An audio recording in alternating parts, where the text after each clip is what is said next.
Hey guys, I'm Rich from NeoWind. Today we're unboxing the LG Gram 14 2-in-1. So this is the first convertible from LG.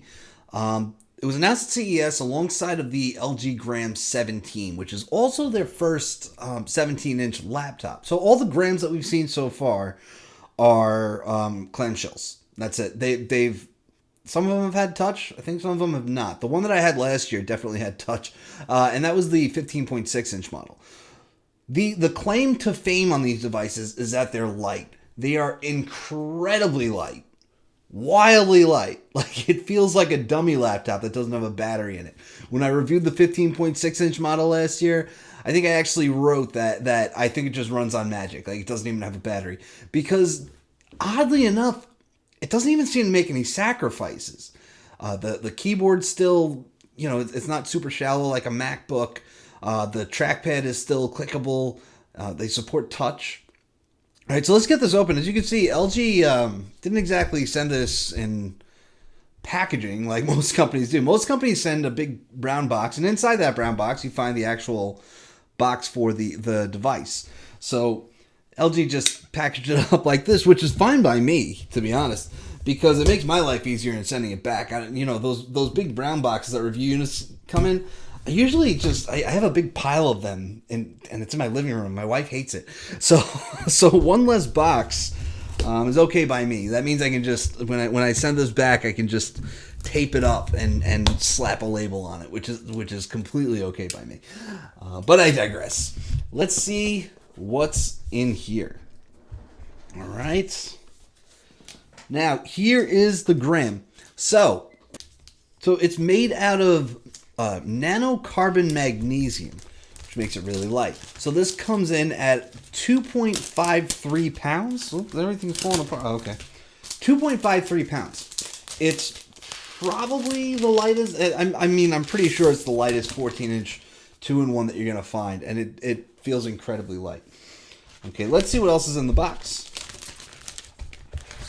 Okay. We have a power brick here, and this is going to be, I'm guessing, 65 watts? Or is it just not going to say? Alright, I'm guessing it's 65 watts because that's what most Ultrabooks are. Could be 45 watts, who knows. It has a pin charger, which is kind of a bummer. If you ask me, I prefer USB Type-C for everything. It has a USB Type-C to Ethernet adapter, which is always useful. And then, of course, we have our power cable. Okay, and I'm going to try never to use this because I'm really hoping that the USB Type-C port that's included supports charging. And I believe it did last time around. Let's see if there's anything else in the box. Some paperwork. We have a pen. We're going to need that in a moment, too. So let's open up this pen.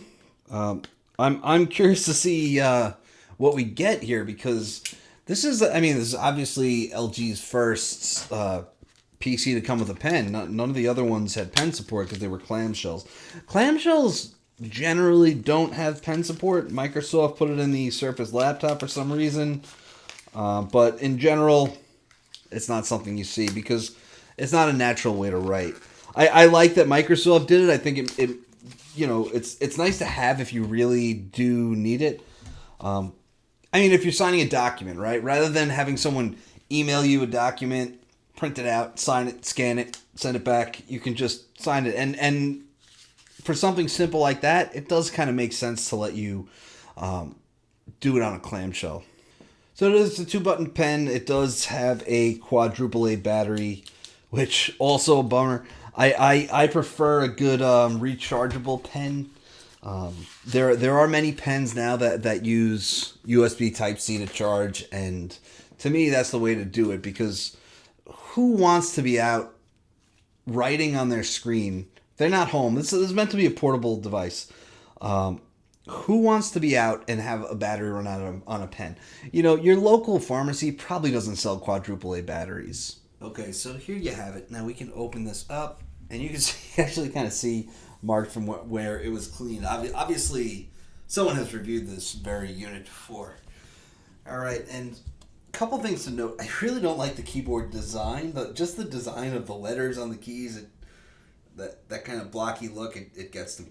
But One thing about this, you can see there's a fingerprint reader in the power button. This thing is great. It's something that I've only ever seen from Huawei, where the fingerprint reader is in the power button, but it scans your fingerprint when you power up the device. We're going to try to power it up right now. It scans your fingerprint when you power up the device. So once it's booted up, you don't have to scan your fingerprint again. So other companies like Dell do put the fingerprint scanner in the power button, but you have to scan it again after it boots up. And the reason that Dell does that, they call it a security concern. They have a benchmark, a certain amount of time where if you're not from when you press the button to when the machine is booted up, if it's above a certain amount of time, they feel like you could have walked away from your PC in that amount of time. So interestingly, it would not let me turn on the device without putting on the charger, and which is not abnormal. It doesn't mean the battery's dead. For some reason, a lot of review units just come that way. You just have to kind of put it on a charger before it actually starts.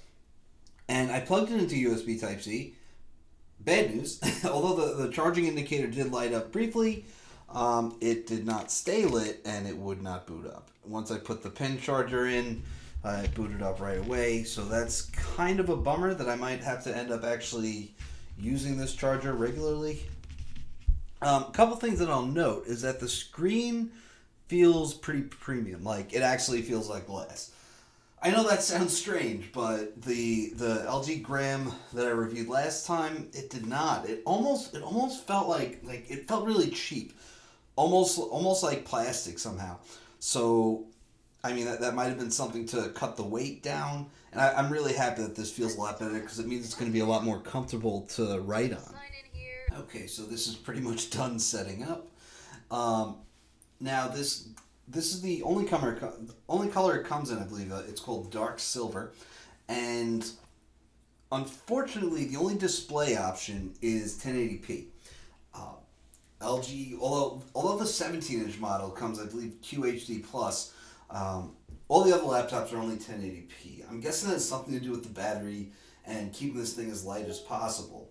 But it is kind of a bummer. I prefer a good 1440p screen, or even 4K, even though 4K sacrifices a lot of battery life. You can also configure it with up to 16 gigs of RAM, terabyte SSD. I mean, this is a high-power machine. It's got Whiskey Lake processors. This one's got a Core i7-8565U CPU, which is a 15-watt quad-core chip.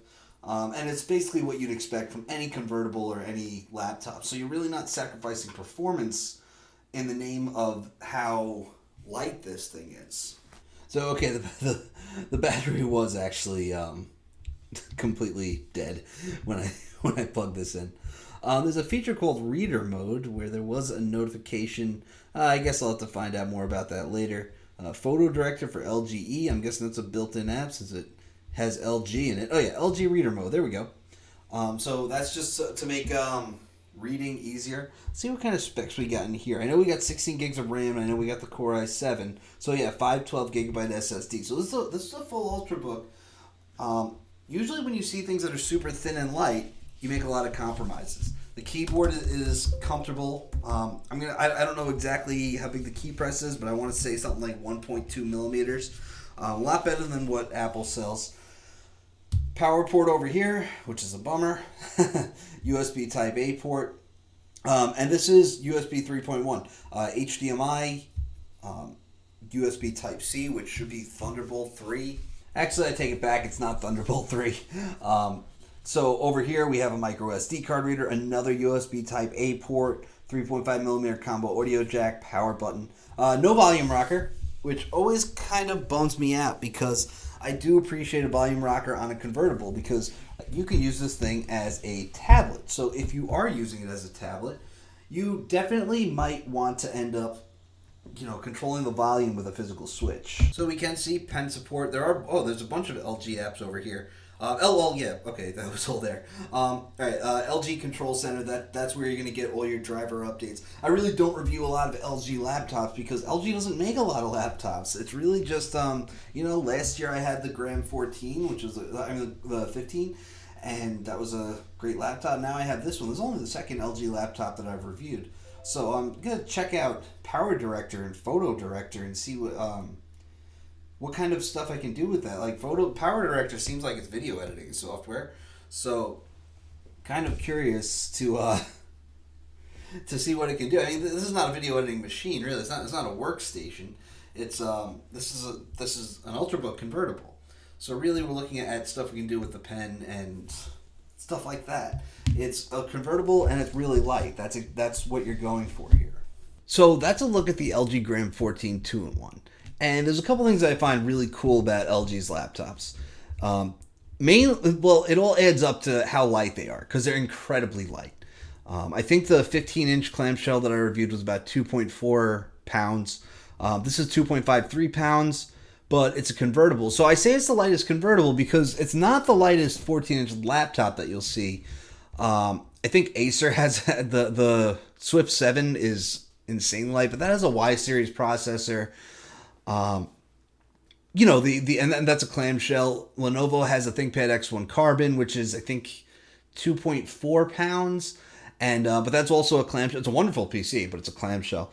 The thing about this is that the thing about all of LG's laptops that you're not making sacrifices. There's a lot of stuff that I review where I kind of have to end up saying, well, this smartphone is okay, but if you're the type who really wants a great camera, then you might like it. Or this laptop is okay, but if you want a really great battery, you might like it.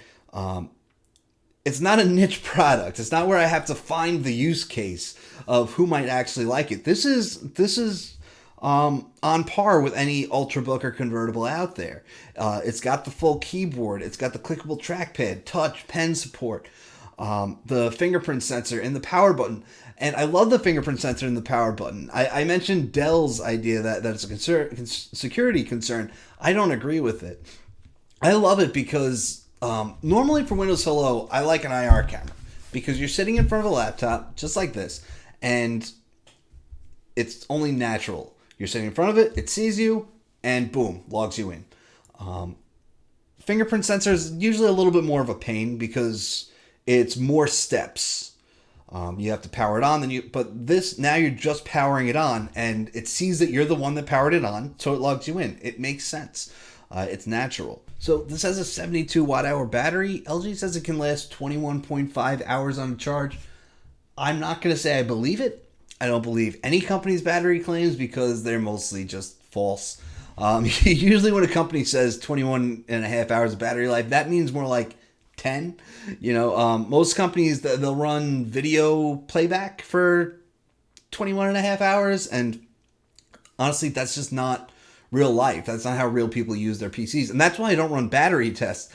Your real life usage is not gonna reflect my benchmark. That's stupid. So I mean, really, probably 10 hours, 12 hours. But I'm going to use it. I'm going to use it for 8-10 hours straight, and I'm going to see in the course of working for 8 hours, and then watching a movie, and then to see how the battery does, because I think that's more realistic. But the thing is, 10 hours is fine. To me, the bar for where battery life needs to be, you need to be able to take it to work and not bring your charger with you and not worry that you won't be able to make it through the day. Okay, so I'm trying USB Type-C charging again, and it does seem to be working right now. Again, remember when I first plugged it in, it worked briefly, and then it stopped working. So I wouldn't count on it just yet. I'm gonna try using this as my only charger because I don't want to have a separate charger. Really, that battery benchmark, that where the bar is set, is you want to be able to take it to work and not have to bring your charger with you. And that's why I was worried about this pin charger, because if your battery does die, and say your coworker has an HP Spectre X360 or a ThinkPad X1 Yoga or X1 Carbon or one of many other laptops, you should be able to just grab his charger and plug that in, because USB Type-C is everywhere. It's a standard. And you've got the USB Type-C port. It should be able to be used for power. Okay. And so yeah, it is charging right now through the USB Type-C port. It wasn't before, so hopefully that's all good, and that's something I'm going to test out. So yeah, there's really no compromise here. You're not compromising USB Type A. There's not just one, but two ports. You're not compromising HDMI. You might be compromising a little bit on the display because there's no 4K or QHD options.